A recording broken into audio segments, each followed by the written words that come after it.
बाबासाहेब देशमुख. अध्यक्ष महाराज, आत्ताच मंत्री महोदयांनी जे उत्तर दिलं, निश्चितपणे हे सरकार, केंद्र सरकार टीबी मुक्त देश करण्यासाठी प्रयत्न करते, त्याबद्दल सरकारचं अभिनंदन.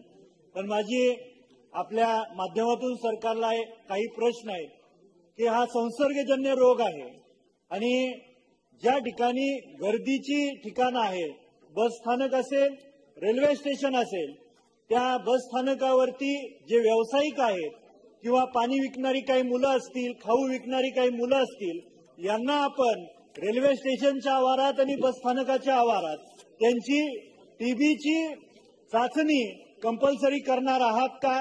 रेल्वेमध्ये जे काही मुलं फिरतात ते पाणी आणि खाऊ विकताना त्यांना एखाद्या त्या मुलाला जर टीबीचा आजार असेल, एसडीआर सारखा आजार असेल आणि तो जर एखाद्या डब्यामध्ये खोकत असेल तर त्या व्यावसायिक धारकामुळे हजारो नागरिकांना हा संसर्गजन्य रोग तयार होऊ शकतो. तर यासाठी केंद्र सरकार आणि आपलं राज्य सरकार काय निर्बंध घालणार आणि त्यांची चाचणी केल्याशिवाय त्यांना परवानगी देणार का, हा माझा प्रश्न आहे.